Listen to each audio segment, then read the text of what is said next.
Obadiah. The vision of Obadiah. Thus saith the Lord God concerning Edom.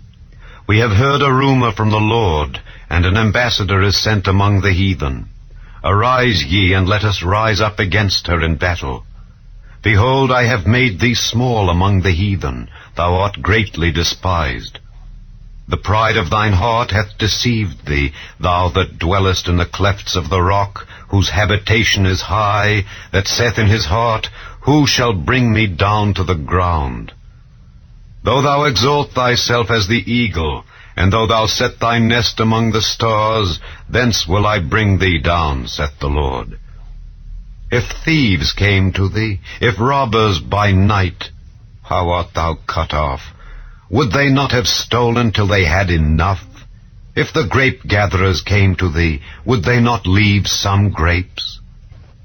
How are the things of Esau searched out? How are his hidden things sought up?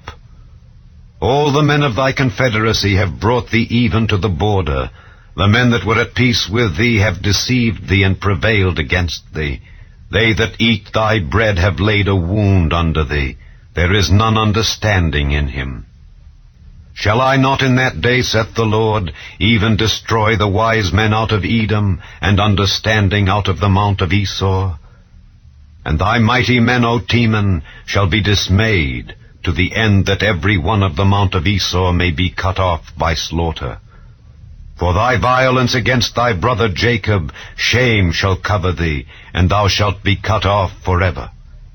In the day that thou stoodest on the other side, in the day that the strangers carried away captive his forces, and foreigners entered into his gates, and cast lots upon Jerusalem, even thou wast as one of them. But thou shouldest not have looked on the day of thy brother in the day that he became a stranger, neither shouldest thou have rejoiced over the children of Judah in the day of their destruction, neither shouldest thou have spoken proudly in the day of distress. Thou shouldest not have entered into the gate of my people in the day of their calamity. Yea, thou shouldest not have looked on their affliction in the day of their calamity, nor have laid hands on their substance in the day of their calamity. Neither shouldest thou have stood in the crossway to cut off those of his that did escape. Neither shouldest thou have delivered up those of his that did remain in the day of distress. For the day of the Lord is near upon all the heathen. As thou hast done, it shall be done unto thee. Thy reward shall return upon thine own head. For as ye have drunk upon my holy mountain, so shall all the heathen drink continually. Yea, they shall drink, and they shall swallow down, and they shall be as though they had not been.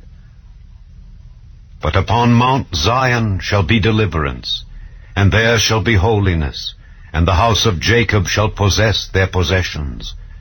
And the house of Jacob shall be a fire, and the house of Joseph a flame, and the house of Esau for stubble.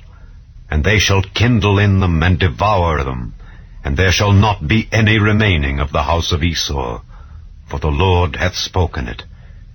And they of the south shall possess the mount of Esau, and they of the plain the Philistines. And they shall possess the fields of Ephraim, and the fields of Samaria. And Benjamin shall possess Gilead.